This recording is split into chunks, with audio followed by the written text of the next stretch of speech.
5, 4, 3, 2, 1. Está no ar nosso. Aqui pode Cristo.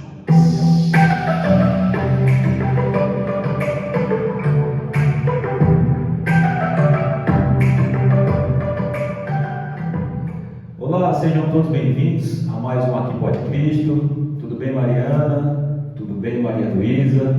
Hoje nós iremos falar de um tema muito legal: firmes na fé, o poder da missa como fonte e força de direção nas dificuldades. Então, como eu já falei, vamos conversar com a Maria Luísa. E eu gostaria de perguntar, Maria Luísa, para você. Você já pode se apresentar. Quem é a Maria Luísa? Bom dia, Hugo, primeiramente. Bom dia, Mariana. Quero agradecer por esse convite, muito especial. Espero poder contribuir, tanto para quem estiver assistindo, e tanto aqui para ser uma conversa bem fluida, bem legal. Eu acho que essa pergunta é muito interessante, né? Quem é a Maria Luísa? E não tem como falar da Maria Luísa sem antes falar dos pais dela. Porque tudo que sou, eu devo aos meus pais. Tudo que eu sou, eu devo a eles. A gente, no começo, né, meus pais sempre tiveram a vida muito ligada na igreja e, consequentemente, eu também tive a vida muito ligada à igreja desde pequena, né? E com o tempo você vai por conta dos seus pais, né, que está ali sendo incentivo, mas depois com o tempo você vai crescendo, você vai amadurecendo e você vê que aquilo não faz parte mais da sua rotina, mas sim da sua vida, né? Então, eu agradeço imensamente, né, os meus pais, porque eles que plantaram, né, desde o início, esse amor todo que tem no meu coração pela igreja, porque eu não me vejo fora dela, né? E com o tempo você vai, como eu disse, vai amadurecendo. Comecei vai pegando as pastorais, né? Comecei com a pastoral dos coroinhas, sendo coroinha. Posteriormente vim assumir a coordenação. Comecei também a ajudar com alguma coisa da PASCOM, como artes digitais, que é o que eu gosto de fazer, o que eu me sinto bem fazendo. Comecei recentemente, daqui uns 2 anos para cá, a fazer parte de ser catequista da pré-catequese, que está sendo uma experiência maravilhosa, tenho aprendido muito com a pré-catequese. E eu acho que quando da Maria Luísa diz uma jovem que está na igreja, né? Minha vida sempre é isso, sempre foi isso. Muito bom, parabéns. Eu já quero te parabenizar já de início, Maria Luísa, porque você já começou citando a sua base, tá? Parabéns, citando seus pais. Que Deus continue te abençoando, tá? E realmente que você continue honrando seu pai e sua mãe, tá bom? Não é isso, Mariana? É isso aí. E a gente já começa aqui sendo a conversa perguntando para você, o que é a missa para você? A missa é uma coisa muito desafio, né? Responder o que é a missa. Por isso até que eu trouxe, né, o catecismo da Igreja Católica, porque aqui reúne todos os conhecimentos básicos que um cristão católico deve ter, né? Então nada melhor do que você pegar a fonte do que falar sobre o que é a missa, né? Então a gente vai lá para o catecismo.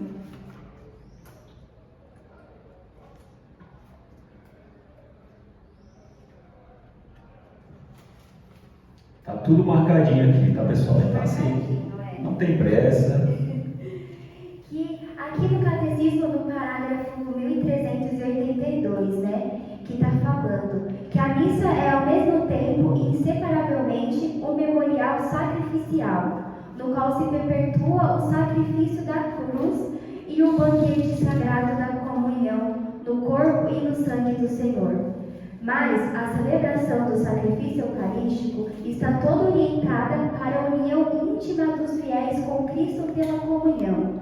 Comungar é receber o próprio Cristo que se ofereceu por nós. E devo pegar agora o trecho do parágrafo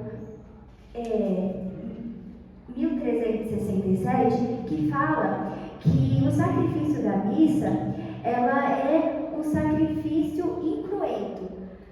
Que, explicando, né, a missa a gente está vendo que ela é inteiramente para a união, né, dos fiéis. Ela é inteiramente para a gente ter esse contato íntimo com Cristo. Jesus a missa ao mesmo tempo, inseparavelmente, o memorial sacrificial, no qual se perpetua o sacrifício sacrifício da cruz e o banquete sagrado no corpo e no sangue do Senhor. Então, a gente está vendo aqui que a missa está toda orientada para a união íntima dos fiéis com Cristo pela comunhão. E Deus se dá na cruz. Então, inteiramente, a nossa fé está no sacrifício de Jesus. Mas basta a gente recordar que é o memorial sacrificial.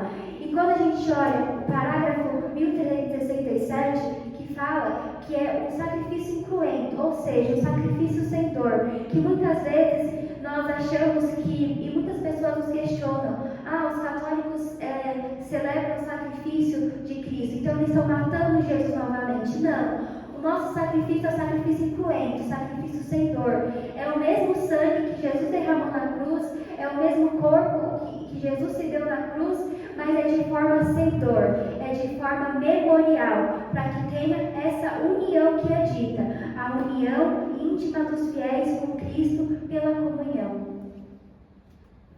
Certo, muito bem explicado, e através do catecismo fica melhor ainda de se entender, não é isso? Maria Luísa, então assim, e na missa, muitas vezes as pessoas elas entendem que a missa ela é uma coisa repetida, não é isso? E aí eu queria saber assim, quais são os passos, né, o passo a passo assim, de uma missa, desde o início lá até a procissão de entrada. Como é que funciona assim? Para explicar mais ou menos para quem às vezes não tem o costume de estar indo à missa. Eu vou explicar em linhas gerais, né? Porque daqui para frente vai ter as perguntas, acredito, sobre o sacrifício da Santa Missa, né? Mas a missa é muito importante a gente lembrar que não começa né, com a procissão de entrada, mas antes de estar na missa a gente já tem uma preparação, né? A gente já tem a preparação do pessoal, né, da pastoral da acolhida, que vem, que nos acolhe. Ao chegarmos na igreja, temos o costume, né, deveria pelo menos ser, de visitar o Santíssimo, de conversar com o Senhor, para que Ele nos prepare, né? Porque o sacrifício da missa é tão belo e a gente tem que estar preparado para esse sacrifício, a gente tem que estar com o coração aberto para escutar aquilo que Deus nos pede, né? Então a oração nesse sentido, para conversar com o Senhor no Santíssimo, é fundamental para a gente entender o propósito de Deus na nossa vida. E logo após, né, vem a procissão de entrada, a missa se divide na liturgia da palavra, na liturgia eucarística, né? No caso, os iniciais. Daí começamos com o sinal da cruz, né? A primeira coisa que o padre faz ao chegar na missa é o sinal da cruz, para nos recordar daquilo que nós somos, né? Depois, o ato penitencial, que é onde a gente implora a misericórdia de Cristo, reconhecemos os nossos pecados. Logo após, vem a glória, né? A oração da coleta. Depois, a liturgia da palavra, né? Que no caso tem as leituras, a primeira leitura, que é sempre do Antigo Testamento, a segunda leitura, que costuma ser sempre uma leitura voltada aos apóstolos, para lembrar que a nossa fé é apostólica, e no Evangelho, né? Que é a figura do Padre representando o próprio Cristo, o Cristo que quer falar conosco. E depois vem a liturgia eucarística, né? Vem a homilia, no caso, depois a liturgia eucarística, que começa com as oferendas, logo após ao sacrifício do Padre, né? Da oração eucarística, prefácio, oração eucarística, rito da comunhão. Daí recebemos o corpo e sangue de Cristo, né? Na Eucaristia.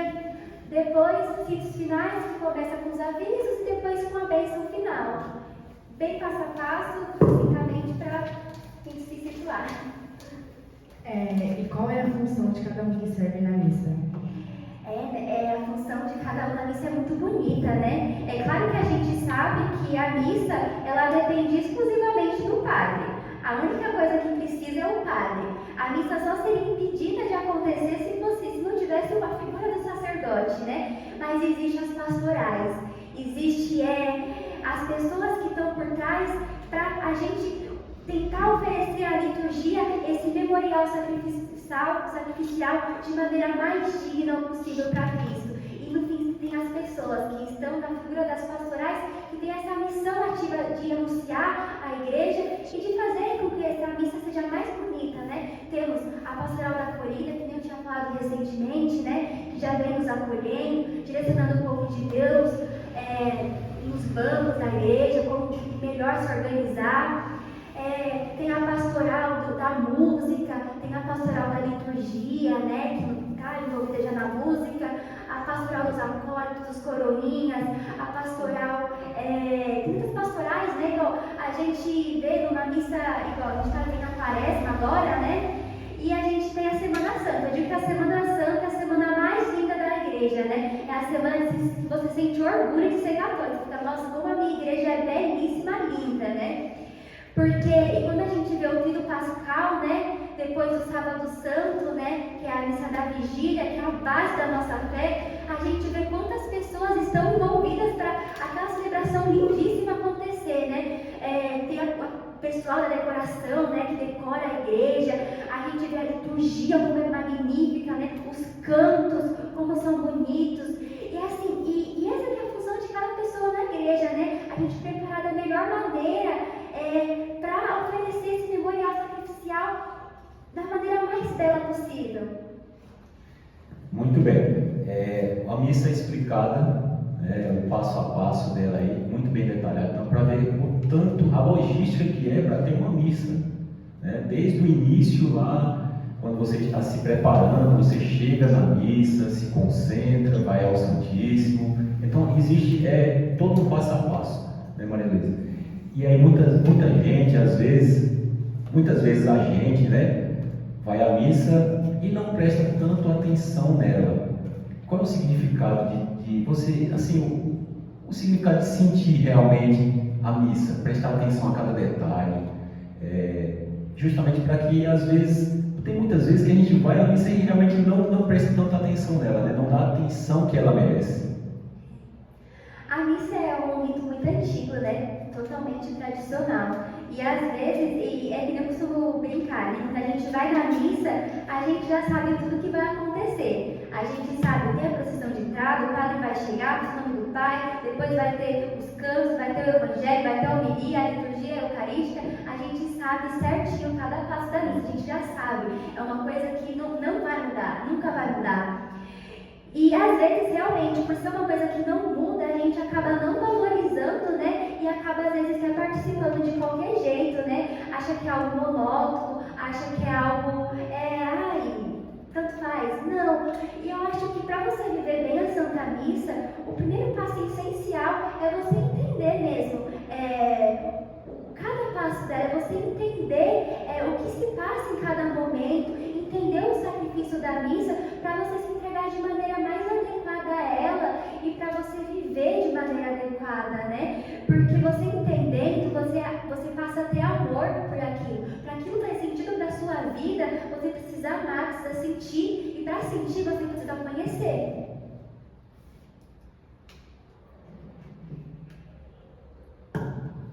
E como você disse que antigamente você cresceu na igreja, certo? E daí, como você percebeu que a missa era mais importante, não só uma missa de domingo?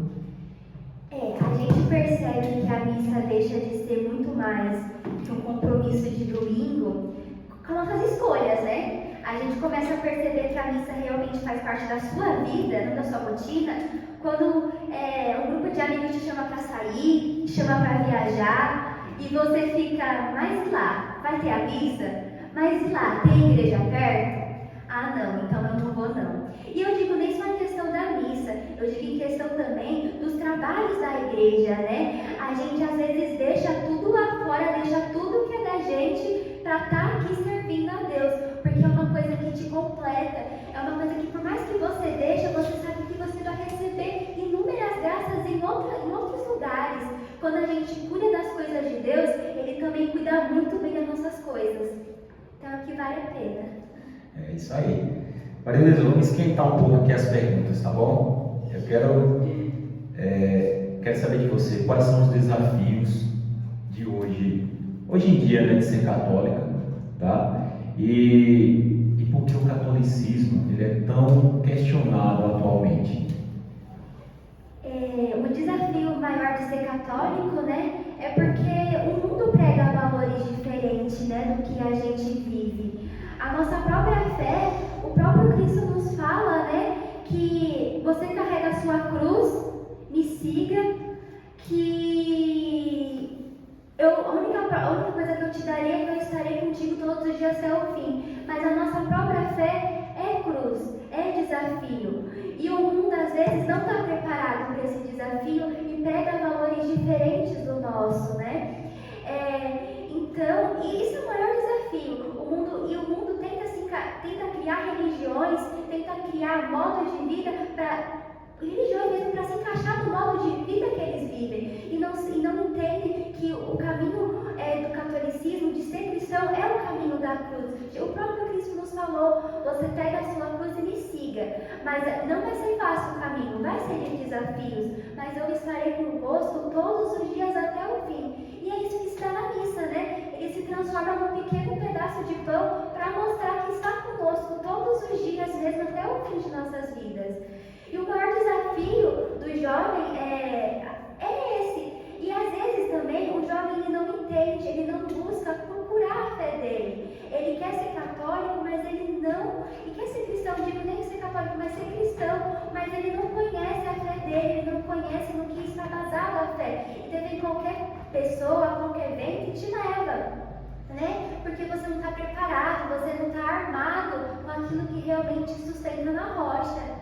Por isso a importância do conhecimento, é isso? De estar participando de uma catequese, de estar seguindo ali os sacramentos, não é isso? Então, assim, ali você aprende, ali você tem o conhecimento e indo sempre crescendo, buscando o conhecimento, justamente para isso. Não é para que exista um debate, mas para que, na verdade, você saiba realmente o que Cristo quer dizer para a gente, né? Sim, até que a gente não vai nunca conquistar o outro na base, vamos dizer, da base da porrada, né? A gente sempre vai conquistando aos poucos, a gente vai sendo exemplo, a gente não vai criar situações de conflitos com as pessoas, não. Eu acho que isso nem é saudável, mas a gente saber se posicionar quando nós somos questionados, né? A gente saber no que realmente nós acreditamos e defender com fé, né? O próprio Cristo nos fala também, né? Não me negue diante dos homens, que eu não te negarei diante do meu Pai que está no céu. E como todo mundo, né? Todo mundo que está dentro da igreja já sofreu, como a gente lida com ser rejeitado pela sua fé? Então, acho que até um pouco se junta com o que eu falei, né? Um pouco o jovem hoje, ele não defende a fé, tem a falta do conhecimento, né? Mas também tem o medo de ser rejeitado, né? A gente tem uma sociedade que tenta nos encaixar em padrões sociais a todo tempo. E o jovem, ele tem medo de se sentir excluído. E nem só o jovem, as pessoas no geral. E acaba esquecendo, né? Acaba não sabendo como defender por medo por ter essa rejeição. Isso é do ser humano mesmo. O ser humano, ele precisa se sentir encaixado para se sentir bem em sociedade. Mas nós temos que lembrar que o meu mundo não é desse mundo, né? É que nem o próprio Cristo nos falou no Evangelho da Paixão. Quando Pilatos fala: você não vai lutar? Você não vai falar nada? Ele fala: mas meu reino não é desse mundo. Se meu reino fosse desse mundo, meus soldados iam lutar para eu não ser morto. Mas meu reino não é daqui. Então é lembrar constantemente disso. E eu acho assim, Maria Luísa, nós temos que ser igual a Jesus, né? Nós temos que, na verdade, seguir o exemplo dele. E ele não teve vergonha da fé dele, não é isso? Ele não teve vergonha da verdade dele. Então, muitas vezes, a verdade para algumas pessoas incomoda. Então, nós não devemos ter vergonha da nossa fé, tá? Então, pessoal, tem que ter conhecimento, tem que procurar estudar, tem que procurar realmente saber, né? E o nosso direcionamento é a Bíblia, né? Não entender uma palavra, não entender um texto, procurar alguém da igreja que entenda, o pessoal da liturgia, o próprio padre. Isso é muito importante para estar nos fortalecendo, é isso? Ô Maria Luísa, então assim, falando sobre a Eucaristia, né? E na oração, como a oração nos fortalece diante das dificuldades? A oração é a base de tudo, né? Uma vida sem oração, ela não vai para frente. É difícil com a oração, sem ela é impossível mais ainda, né? Então, e eu acho que a oração está ligada a todas as questões anteriores que a gente falou, né? A oração é que vai me dar força para a gente defender com autoridade a nossa fé, que vai nos dar coragem para defender a nossa fé no mundo afora, que pega valores diferentes do nosso. É a oração, é o fato da gente estar de joelho no chão, que vai nos fortalecer cada dia para nós sermos cristãos de verdade e a gente escutar aquilo que Deus quer para a nossa vida. E daí eu vou te perguntar essa aqui. De que forma é melhor conhecer a Eucaristia para fortalecer mais a nossa fé? Desculpa, não entendi a pergunta. Qual é a melhor forma da gente fortalecer a nossa fé com a Eucaristia? A melhor forma, né, para a gente fortalecer a nossa fé na Eucaristia é a gente conhecer plenamente ela, né? É a gente entender que é um Deus tão grande que se faz um pequeno pedaço de pão. A partir do momento que a gente entende o sacrifício da missa, a gente entende que ali, que a Eucaristia vai ser a minha força diária para superar os desafios do dia a dia, superar todas as tentações que vierem me desviar do caminho de ser cristão, a gente começa a ter uma visão totalmente diferente de tudo que a gente vive. Mas é que nem eu tinha falado, a gente tem que ter o conhecimento para a gente amar aquilo. É que nem fala São Tomás de Aquino, a gente só conhece o verdadeiro significado do corpo e do sangue de Cristo, não é pelos sentidos, mas sim pela fé. Então, quando a gente sente, então não vai ser os sentidos que a gente conhecer, mas sim a nossa fé. Muito bem. E aí dentro do sacrifício da Santa Missa, você já encontrou respostas em momentos de dificuldade? Sempre, né? A gente sempre encontra. O Evangelho nunca morre. Sempre vai ter alguma coisa ali que vai se encaixar com a sua vida, que vai se encaixar com aquilo que está no seu cotidiano e que te faz querer ser um cristão melhor a cada dia mais, um católico melhor a cada dia que se passa. Então, a palavra de Deus, ela nunca morre. A missa, ela realmente é o nosso guia, é o maior presente que Deus nos deu. Não tem forma mais digna de encontrar com Jesus Cristo do que na Santa Missa. A gente pode se encontrar com Deus de inúmeras maneiras. A gente pode encontrar através de um terço, através de um encontro de jovens, através de um grupo de oração, mas não existe forma mais intensa e poderosa do que na Santa Missa. Então, Cristo deixou a igreja dele para nos guiar. Então, como a gente vai dizer que a gente não encontra força para os obstáculos da Santa Missa, sendo que Deus nos deu para que seja o nosso guia diário? E a gente encontrar a nossa força pela liturgia, pelo que o padre fala na homilia, em tudo, né? Em qualquer cantinho ali da igreja, a gente pode encontrar a nossa força. E por que a gente tem que responder a palavra de Deus na missa? As respostas, não é isso?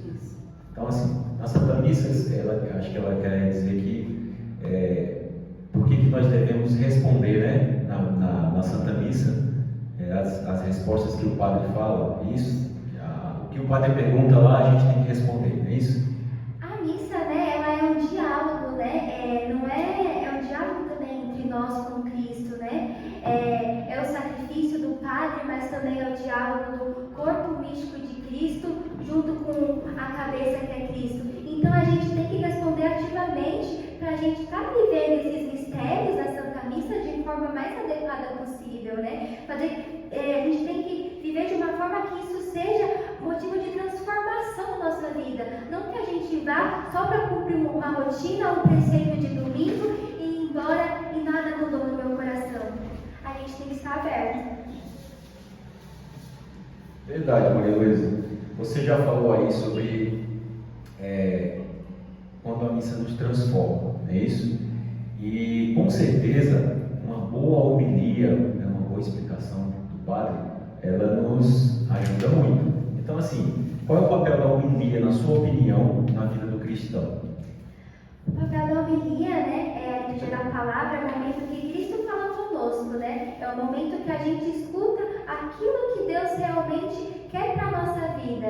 E a igreja, ela é dividida em 3 pilares, né? Que é a Sagrada Escritura, o magistério da igreja e a Sagrada Tradição. A Sagrada Escritura, a Bíblia, a tradição que é transmitida pelos apóstolos verbalmente, né, oralmente, e o Sagrado Magistério, que foi o próprio Cristo que o designou para que só o Sagrado Magistério da Igreja que tem o poder de interpretar as Sagradas Escrituras. Então, nossa fé não é somente na Bíblia, né, mas também naquilo que o Sagrado Magistério, junto com o Papa e junto com os bispos, falam. Por isso, é igual, o catecismo não está na Bíblia, mas é o que a igreja prega. Então, o magistério que foi preparado e designado pelo próprio Senhor Jesus Cristo, que o deu esse poder de interpretar as Sagradas Escrituras, porque as Sagradas Escrituras nas mãos daquelas pessoas que não sabem interpretar pode virar um perigo. E daí vira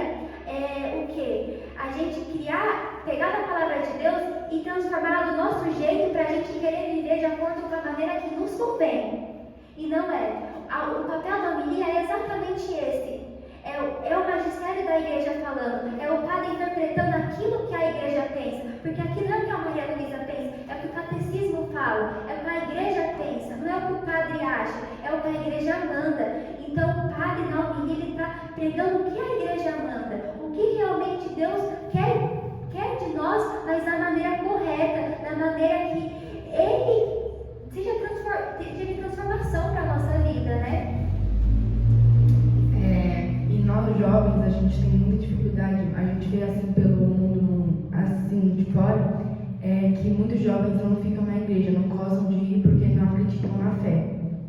E como a gente consegue ficar próximo assim das leituras bíblicas, a gente consegue encontrar a nossa, vamos dizer, nossa força, a gente consegue se aproximar mais das leituras.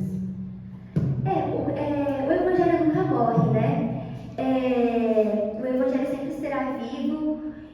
E a melhor forma de fazer com que que aproxime o jovem, né, das leituras, é a gente sempre trazer as leituras para o contexto que ele vive. A gente só consegue entender melhor quando a gente traz para o nosso contexto, fica mais fácil, né? A gente entende algo melhor quando é levado para aquilo que é habitual nosso, aquilo que a gente já tem o conhecimento. Então a gente daí vem o trabalho do grupo de jovens, né? De pegar essas leituras, de pegar tudo que é ensinado nos evangelhos, na liturgia da palavra e colocar o jovem de maneira mais adequada, porque o padre é uma homilia de 10, 15 minutos, não tem como trabalhar tantas coisas. Agora o grupo de jovens é semanalmente e quinzenalmente, então a gente consegue trabalhar de uma maneira mais aprofundada com esse jovem, de maneira que essas leituras façam sentido na vida dele, porque está no cotidiano dele, ele vive isso diariamente. Então, a gente trazer para o ambiente do jovem, a gente trazer essas leituras para que ele entenda que o Evangelho não morre. Isso mesmo. Pessoal, estou conversando aqui com a Maria Luísa.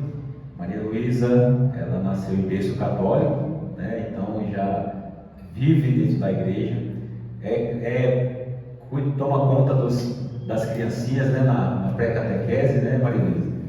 E também é cerimoniária, não é isso? Então, Maria Luísa, dentro dessa apresentação aqui, eu queria que você me explicasse o que você, enquanto cerimoniária, faz. Explica pra gente um pouquinho. A gente que é cerimoniária, né, o nosso papel é cuidar da liturgia e zelar por ela, né? A gente cuida do altar como um todo, né? A gente cuida dos leitores que vão ler para que passem de maneira adequada ao altar. A gente cuida até mesmo das decorações. Eles têm um vaso de planta que pode atrapalhar o padre na hora de subir o altar. É nosso papel a gente zelar, a gente cuidar, a gente ver se o missal foi bem preparado. A nossa missão de cerimoniário está aí. É claro que a gente às vezes acaba fazendo até função às vezes de coroinha para a necessidade, né? Quando isso de acólito também. E o nosso papel, eu até brinco, né? A nossa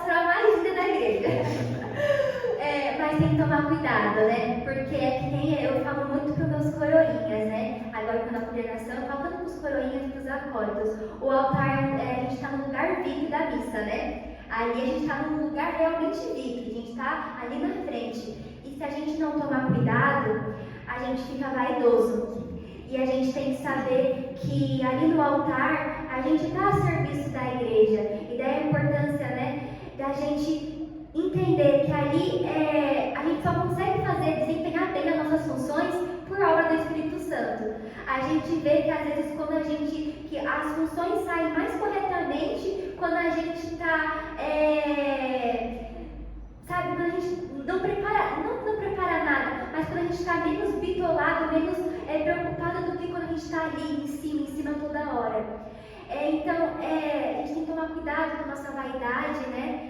Porque é um lugar que nos traz vaidade e a gente tem que ver que sempre vai ser, se não é Cristo agindo nas nossas mãos, se não é Cristo agindo no nosso pensar ali, porque às vezes, que nem eu digo, a gente tem as formações, né, para ser acólito, coroinha, cerimoniário, mas às vezes acontece na missa coisas que não tem informação, que a gente tem que ali ter um pensamento rápido, um pensamento de como resolver aquilo, e é Deus que capacita, não é a gente. Quando a gente vê determinadas missas que a gente termina, a gente, nossa, não fui eu que fiz, foi Deus que estava ali, porque eu estava com tanto medo, e realmente você vê que quando a gente entrega nas mãos de Deus, Ele vai tirando esse medo e tudo vai fluindo da melhor maneira possível.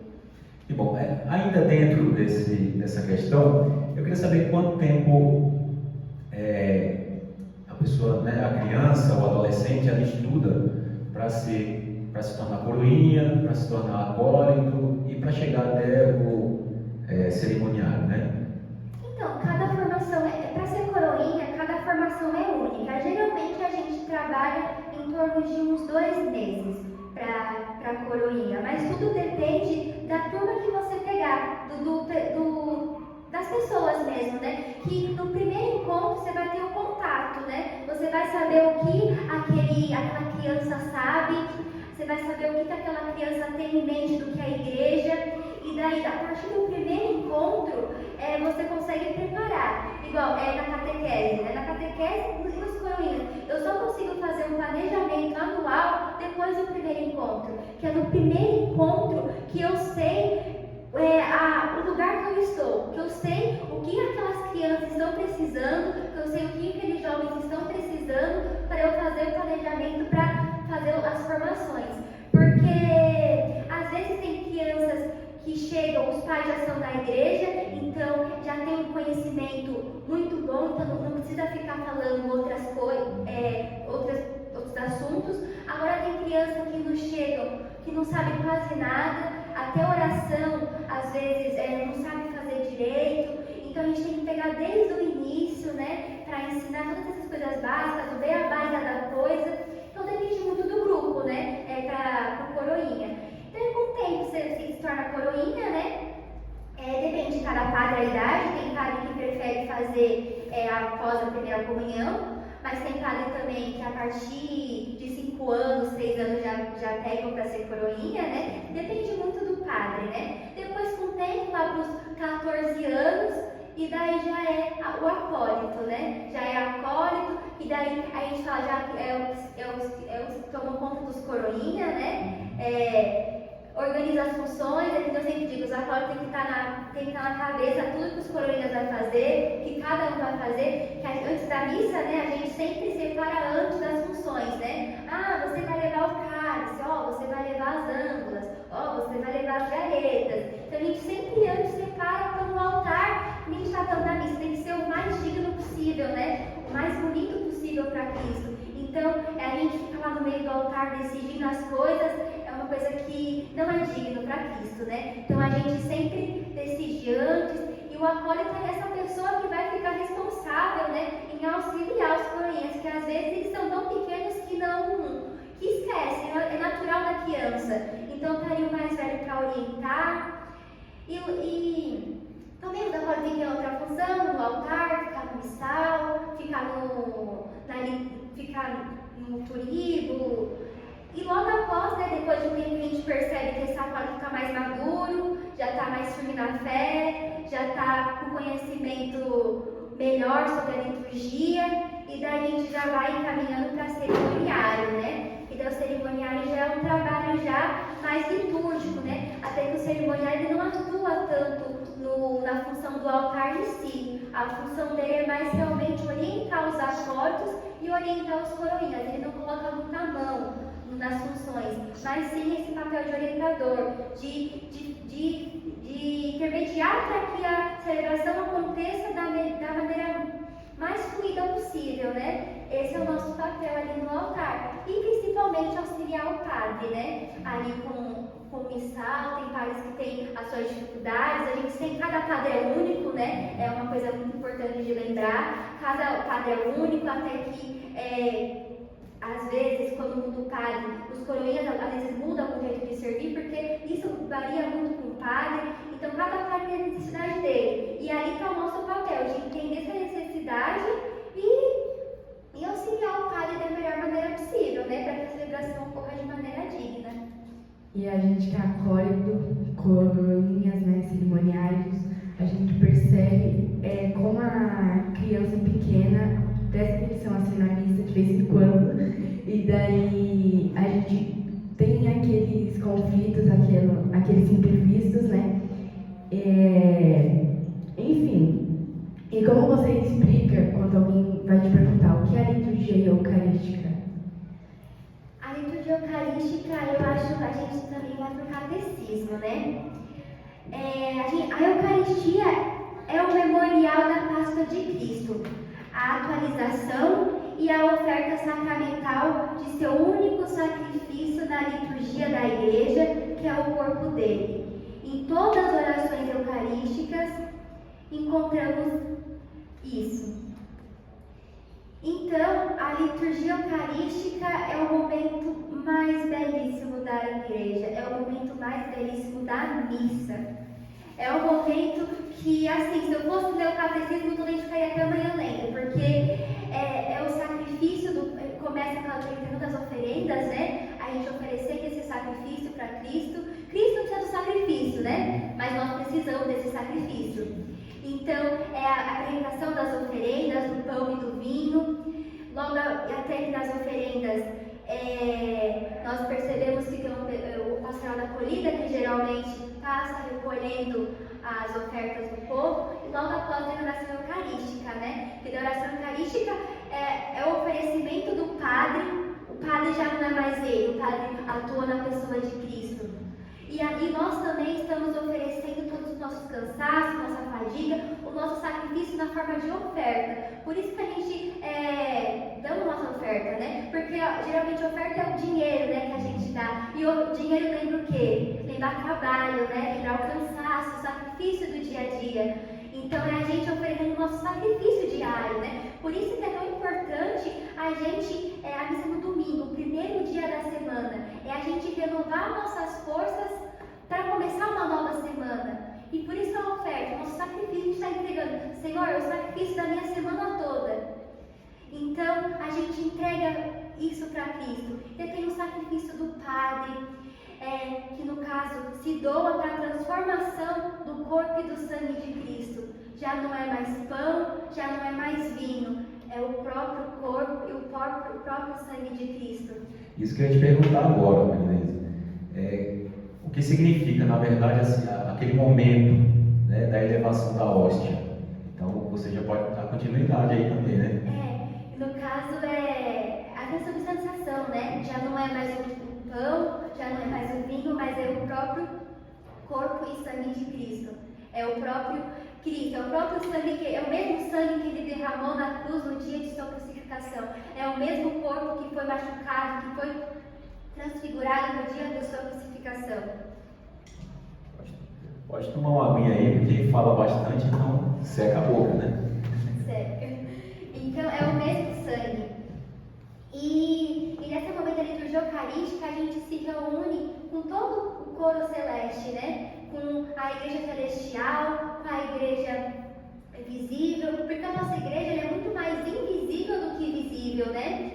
Então, é nesse momento da liturgia eucarística que reúne tudo, igual.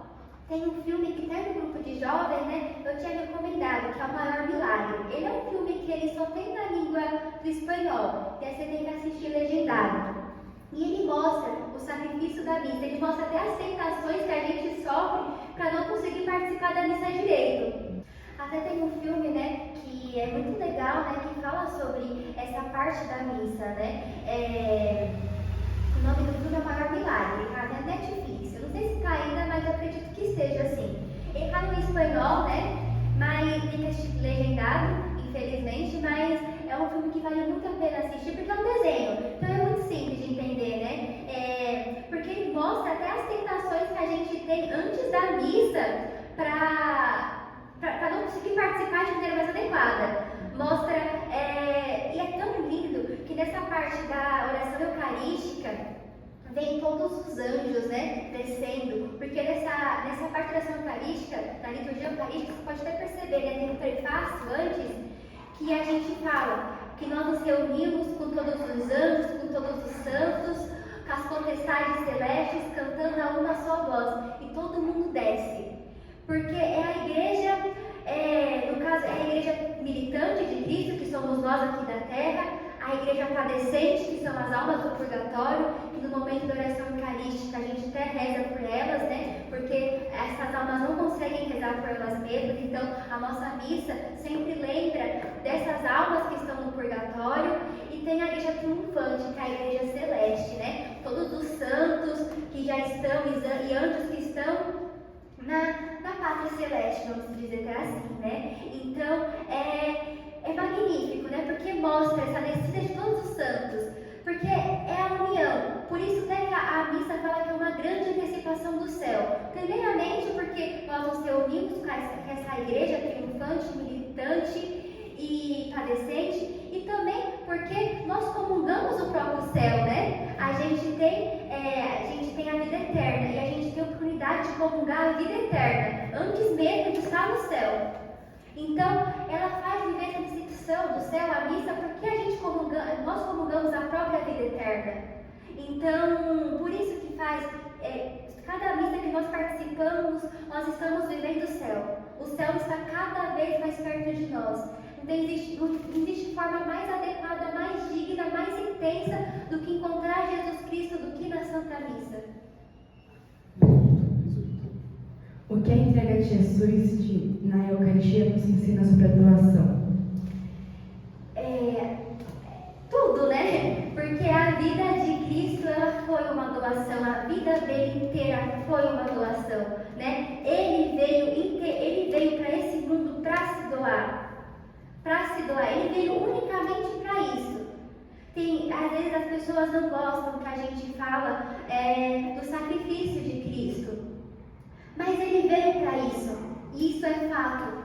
Ele veio para isso. Ele veio para redimir nossos pecados e veio inteiramente para morrer por nós. Então a vida dele foi inteiramente de doação. E nós sabemos que nunca vamos ser capazes de fazer uma doação tão intensa de como ele fez. Mas já nos dá o caminho do que deve ser o caminho de cristão. Se a minha vida não for de doação, se minha vida não for para servir a Cristo, ela vale de nada. É que minha mãe sempre fala para mim, você tem os seus sonhos, você tem as suas metas, mas se sua vida não for inteiramente, não for de doação para a igreja, para Cristo, ela não vale de nada, ela não serve de nada. Porque nesse mundo nós somos passageiros.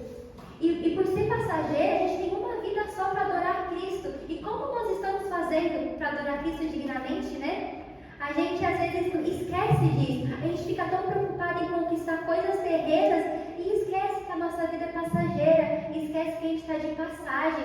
Que a gente tem uma vida só para adorar Cristo.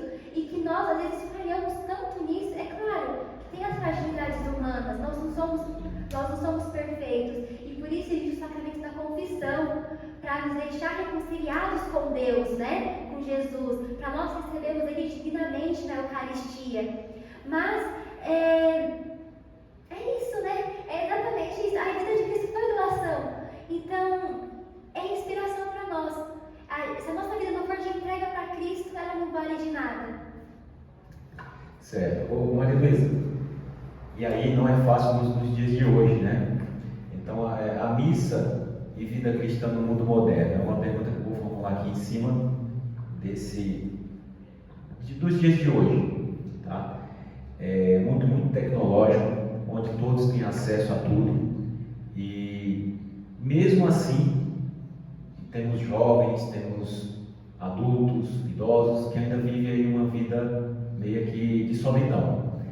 Então, o que a missa pode estar ajudando essas pessoas?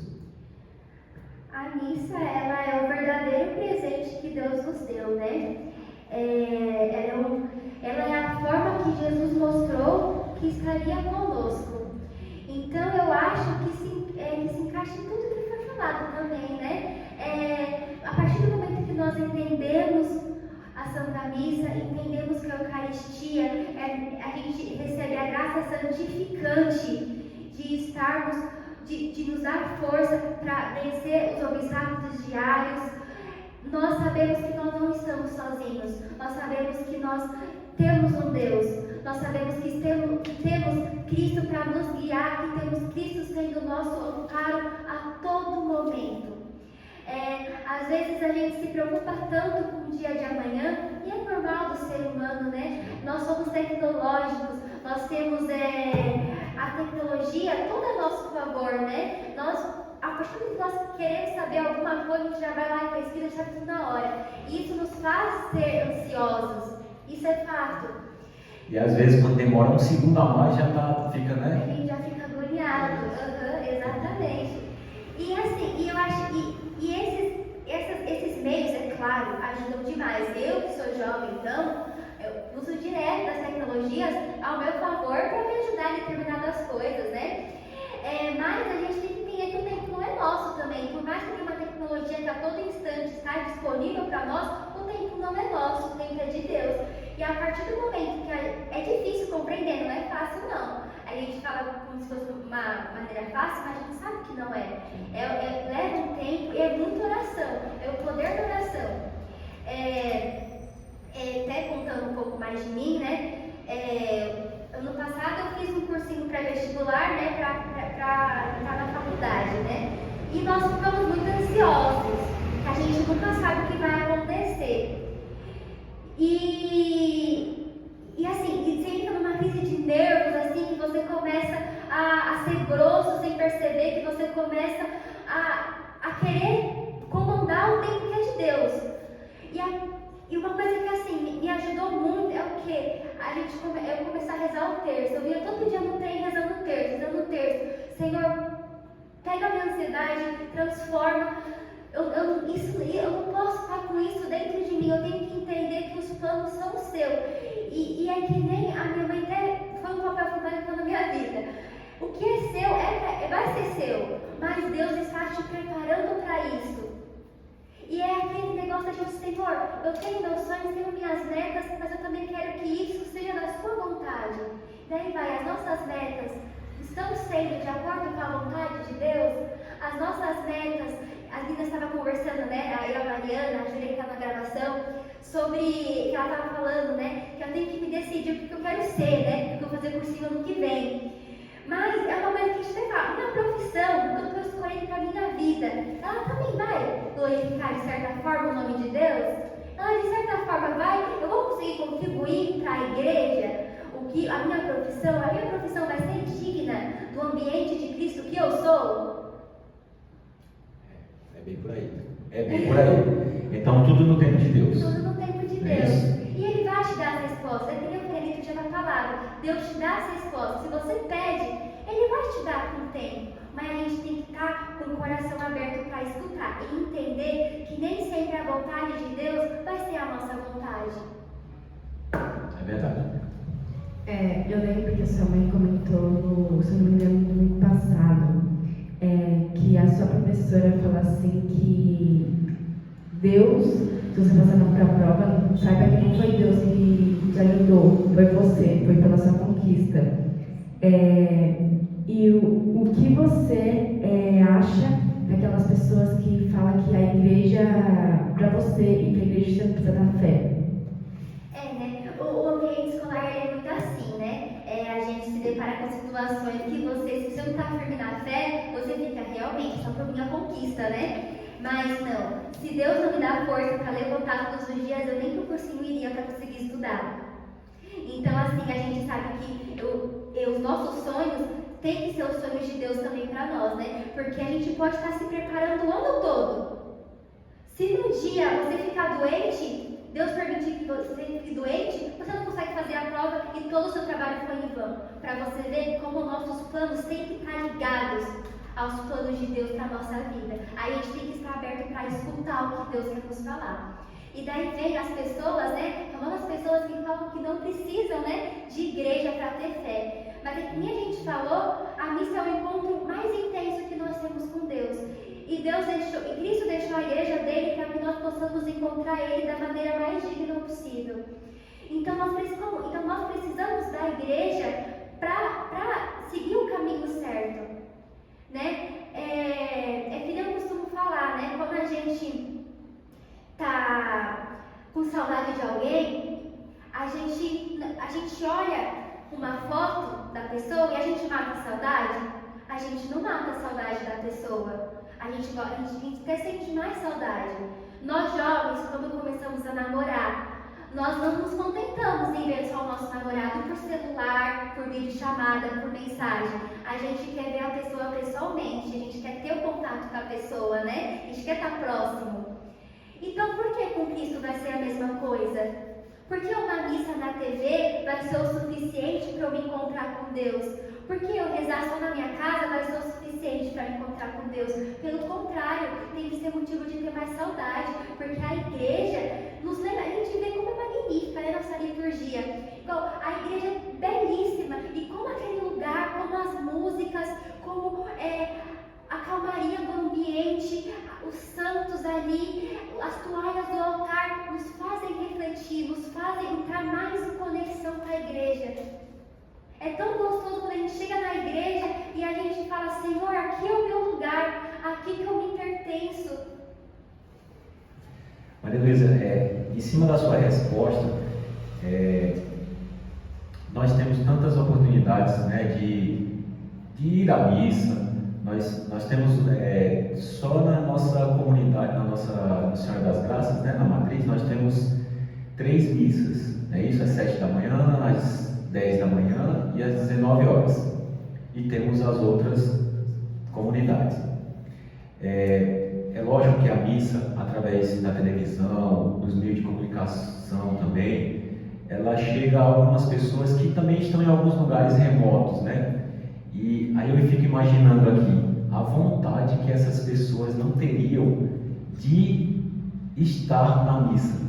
Então tem tanta gente que tem a oportunidade de estar e não vai, né? E essas pessoas que de repente estejam em lugares remotos, elas não têm esse acesso. Você teria algum exemplo para dar nesse sentido? É verdade, né? E assim, é claro, a tecnologia, ela nos ajudou muito. Nós vamos voltando ao tempo, para 2020, quando nós entramos na pandemia, né, da Covid-19, os meios de comunicação foram excelentes para transmitir a palavra de Deus, foram excelentes comunicadores, foram uma plataforma essencial para divulgar a palavra de Cristo, para o povo não ficar sem missa. E de certa forma, é claro que o contato não é mesmo, porque na mídia digital, nas transmissões ao vivo, a gente não consegue comungar a vida eterna, mas já é um pouquinho para a gente conseguir sentir Deus perto de nós. Então, realmente, né, a gente vê essas pessoas, a gente vai lá para o Amazonas, para regiões ribeirinhas, né, onde os padres têm dificuldades, né, de chegar nessas regiões para celebrar a missa. Tem vezes que tem que ir de barco em certos trechos porque não tem acesso, e aquele povo também, ele não tem acesso à comunicação. Então, assim, a gente ainda tem acesso, eles nem isso têm, porque é a região que eles moram. Então, assim, eles dependem exclusivamente do padre. Então, quando é missa, é festa, né? É verdade, quando é missa é festa. Então, e aí você imagina, Mariana, quando um padre chega aí, de repente, sei lá, de mês em mês, a cada 6 meses, uma vez por ano, ainda existem lugares que é assim. Tá? Então, o quanto a missa fortalece essas pessoas. Né? Então, eu queria te perguntar, você acha que essas pessoas saem realmente fortalecidas? Ai, com certeza sai, né? Eu acho que igual, né? Eu tenho um professor, né, que ele vai se ordenar agora recentemente, né? Em maio ele vai se ordenar padre. E ele fez experiência na África, né? E ele fez experiência na África e ele falou que como que é um povo sofrido, né? Mas é um povo sofrido que é cheio da fé. É realmente aquela frase, tudo posso naquele que me fortalece. Porque assim, é um povo que não tem nada e canta com fé. Até que assim, a gente tem que ver, né? A gente vê nas redes sociais o ofertório que eles fazem, as oferendas. Como as oferendas um ritmo, tipo, é enorme lá para eles, né? É 30 minutos só de oferenda. E realmente, é que ele estava falando. Então é muita gente mesmo, né? Muita gente, a gente vê as danças, né? A gente vê. Eu estava falando que quando o padre vai, é festa e geralmente vem pessoas de muito distante, assim, né? Para participar da Santa Missa. Então é até uma ofensa para eles a missa ser rápida, porque eles têm tão pouco que a única que eles têm, eles gostam, eles querem aproveitar da maneira mais intensa possível, né? Então, com certeza sai completamente evangelizada. A gente vê isso na fé do povo. Ele falou que é uma experiência linda. Você vê que é um povo que não tem nada, mas que é cheio da fé. Que parece que tem tudo, porque tem o quê? É Deus que sustenta.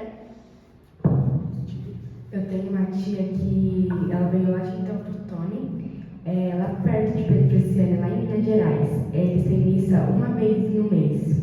E daí ela veio pra cá, foi até quando o padre Arnaldo foi lá pra Carapicuíba, e ela pegou e na semana mesmo ela viu que a gente tinha ido em 3 missas na semana, e ela pegou e falou assim, nossa, eu nunca fui em tanta missa numa semana em um mês, como eu fui agora. Então, isso aí aconteceu o ano retrasado. Então, a gente viu que ela ficou feliz por participar de várias missas, de escutar várias leituras bíblicas, que ela não tem acesso, e só tem acesso durante uma vez no mês. Aí a gente vê como a gente está, vamos dizer, na área VIP, que a gente tem acesso todos os dias, a gente consegue chegar todos os dias nas igrejas, assistir missa.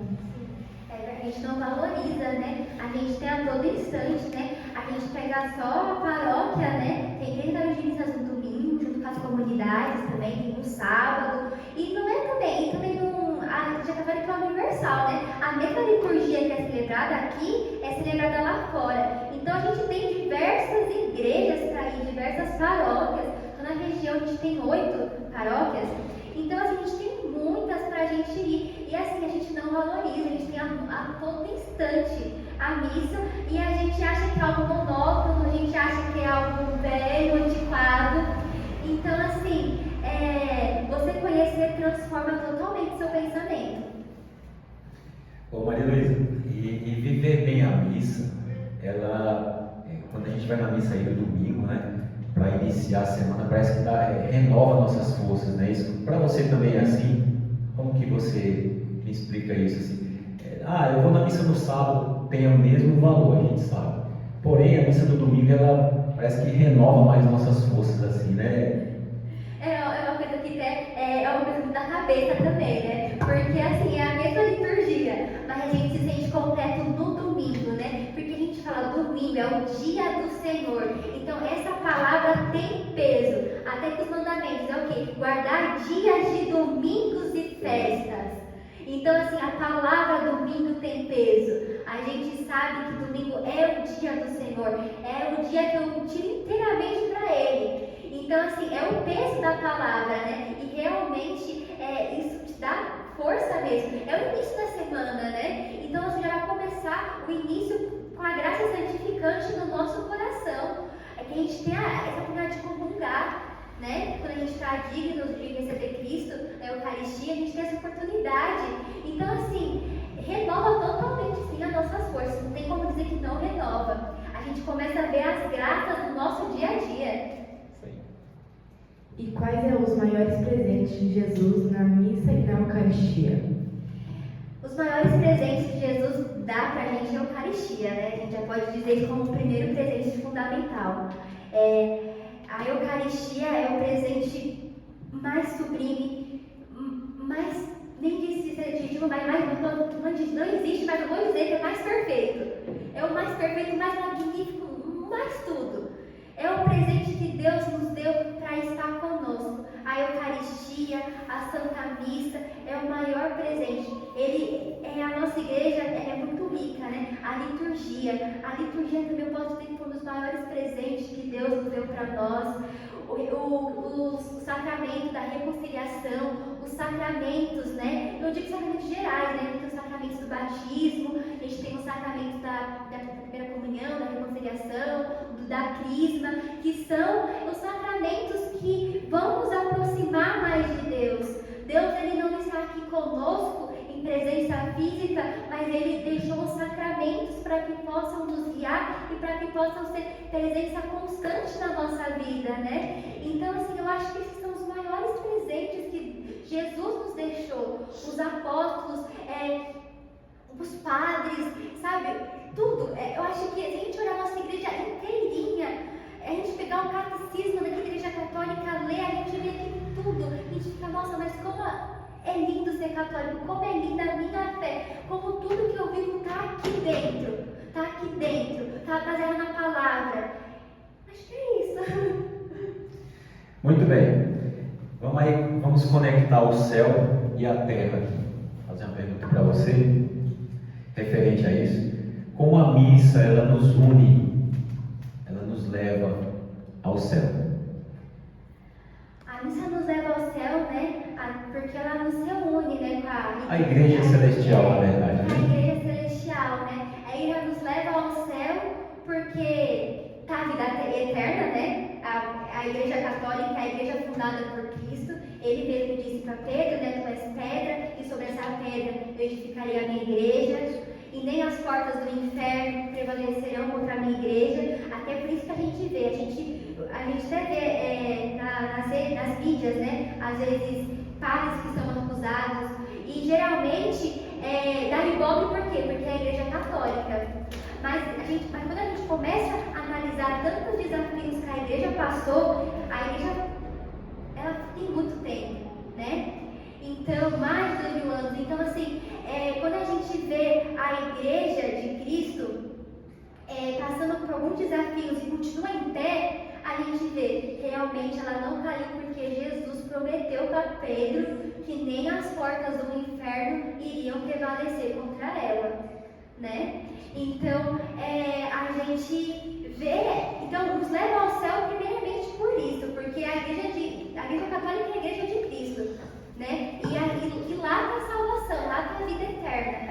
Nós somos católicos, sabemos disso. E nos leva ao céu porque estamos comungando o céu ali, estamos comungando a vida eterna, e também porque nos reunimos à igreja celestial de Cristo. Que nem eu disse na liturgia eucarística, a gente se reúne com a igreja padecente, se reúne com a igreja triunfante e a igreja militante, que somos nós aqui na terra. Então, essa é a ligação do céu. Estamos criando o nosso caminho para irmos para o céu. E na sua percepção, com a beleza da adoração, a gente adorando a Deus, a gente acha melhor?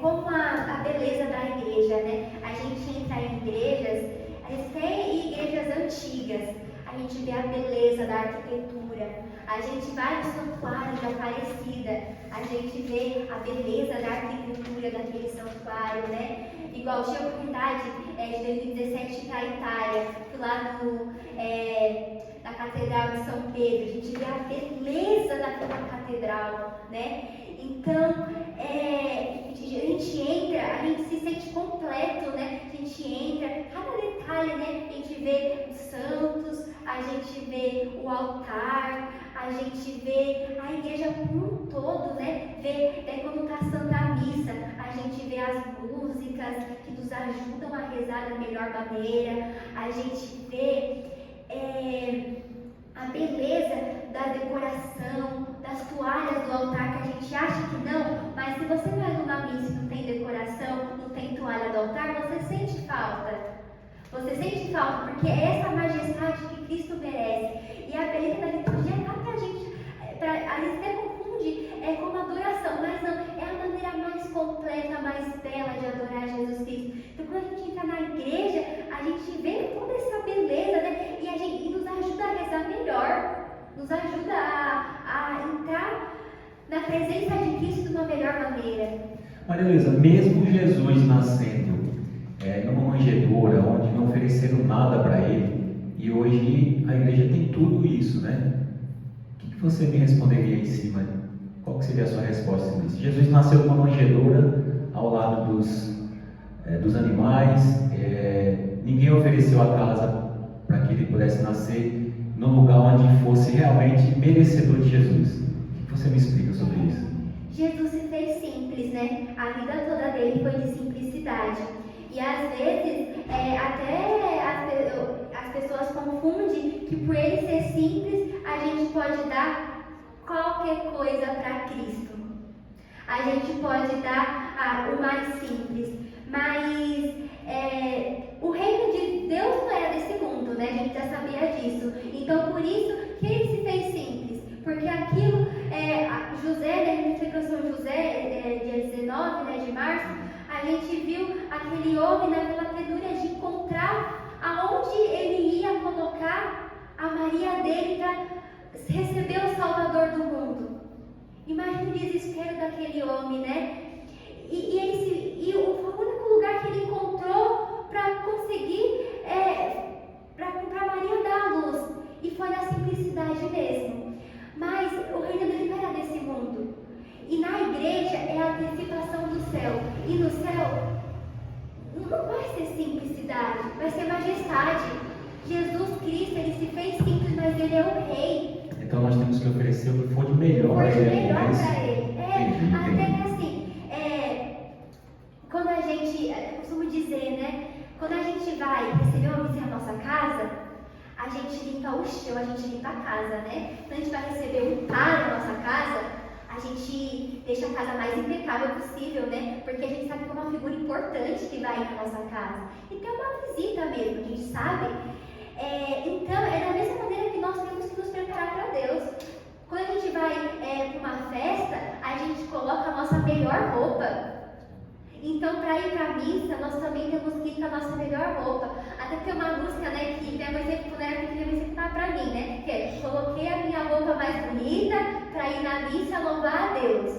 Mas quem não tem roupa bonita, Deus não liga, pois é o coração que ele vê. E realmente é. Mas se eu posso oferecer um pouquinho mais, porque ele é o rei dos reis, por que eu não vou oferecer mais? A liturgia é riquíssima, nossa. Ele é o rei que a gente vai estar recebendo. E quando é o rei, a gente dá o melhor para ele. Por mais que ele se fez simples, ele é o rei. E para quem é o rei, a gente dá o melhor de nós. O mais belo. E as igrejas já mostram isso, a nossa liturgia já mostra isso. Cada detalhe da nossa igreja já mostra isso. Tá bom, Maria Luísa, foi muito boa a conversa com você hoje. Uma menina com tanto conhecimento, né? Então eu quero agradecer a você pela participação no Aqui Pode Cristo de hoje.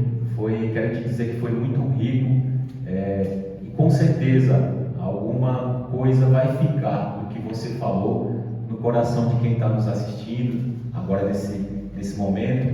Então eu queria pedir para que você compartilhe, dê o like, né? E comente. É importante para que a gente chegue aí ao máximo de pessoas, para que de repente uma pessoa está precisando escutar uma das palavras que a Maria Luísa falou aqui e fortalecer, de repente voltar para a igreja. Enfim, esse é nosso intuito, tá? Tá evangelizando, tá levando a palavra de Deus para você e para todos que precisarem.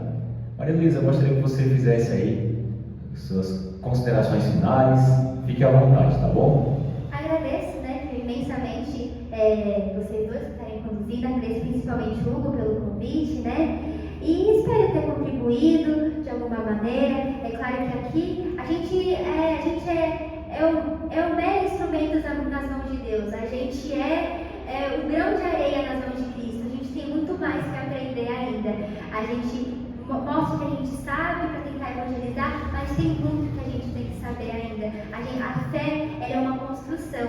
A fé é que nem Tomás de Aquino falou, não é pelos sentidos, mas é sim pela fé. É pela fé que a gente vai construindo tudo isso. E a gente sempre tem o que aprender mais. Evangelizar nem sempre é uma coisa fácil, mas quando a gente debruça nos braços de Cristo, deixa Ele ser presença viva no nosso coração, a gente recebe as graças no nosso dia a dia e é visível isso. Não tem como dizer que não é, porque a gente vê as graças na nossa vida. Então que a gente passe a valorizar mais a Santa Missa e comece a ter um encontro vivo com Jesus Cristo. Recomendo muito, falo de novo do filme O Maior Milagre. É um filme espanhol, mas ele é muito rico e faz você ver a Santa Missa de outros olhos. É uma maneira, um desenho, mas é um desenho que faz no simples o que é o magnífico. Então é isso que eu tenho para finalizar. Muito obrigada. Deus muito. Então, muito obrigado a todos. Espero que vocês gostem dessa conversa com a Maria Luísa. Fiquem todos com Deus e até o próximo Aqui Pode Cristo. Tchau, tchau.